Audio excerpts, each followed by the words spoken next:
Kenya Private Sector Alliance now wants national curfew hours extended to at least 7 hours to contain the spiraling COVID-19 infections. In a list of proposals, KEPSA wants the government to revise COVID-19 containment measures for at least 3 weeks by restricting social gatherings where funerals are attended by a maximum of 15 people. Now, this coming at a time when the month of March 2021 now ranks second worst in the country's COVID-19 journey, with more than 200 people having lost their lives so far. Sam Gituku reports. The Kenya Private Sector Alliance is concerned by the rising COVID-19 numbers at a time the Easter holidays are approaching, while extended school holidays have just begun. In its list of proposals, KEPSA wants the government to provide a clear vaccination rollout plan, specific on targeted number of people and priority list that should have a fallback plan should a specific target group show vaccine hesitancy. KEPSA wants an elaborate vaccination plan that enables those desirous of vaccination to be inoculated by the 31st of July. They want the government to create awareness of the vaccination drive. COVID-19 testing has remained expensive, especially at private institutions, and KEPSA wants the prices curbed. And to control the spread of the virus, KEPSA wants curfew hours increased for the next 3 weeks so that it begins at 9 p.m. and ends at 4 p.m.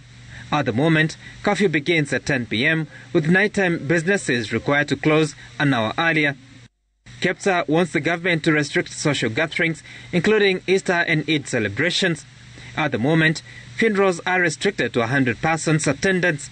KEPSA wants funerals limited to 15 attendants. At entry points into the country, KEPSA wants border policing enhanced. At the Tanzania-Kenya border in Namanga, temperature checks and presentation of COVID-19 free certificates continues. The threat, however, remains, with some of the COVID-19 variants attributed to the borders. Na hizo COVID certificate sasa hivi ni digital.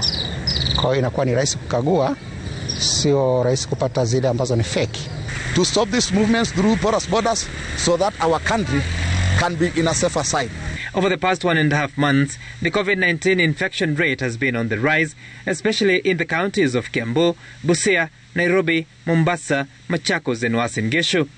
While the positivity rate has also been rising across the country, it was in some counties reporting an above average.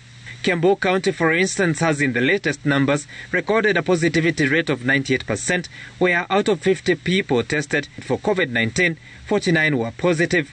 Meru County has reported a positivity rate of 83%, 27.5% in Uasin Gishu, with Nairobi, which carries the heaviest burden, reporting a positivity rate of 15.3%.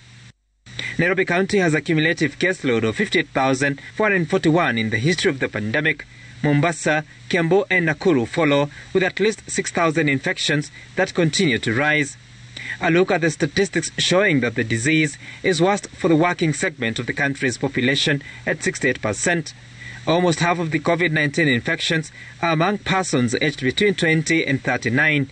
19% are between 40 and 49, while older persons above 50 years of age account for 21%. Only 9 in every 100 COVID-19 patients are aged 60 and above. The month of March remains steady to be among the worst in the battle against COVID-19, so far ranking second after November 2020 in infections, with over 20,000 so far reported. On the fatality side, it ranks third, with 236 people having died this month alone due to COVID-19 related complications. Sam Gituku, Citizen TV.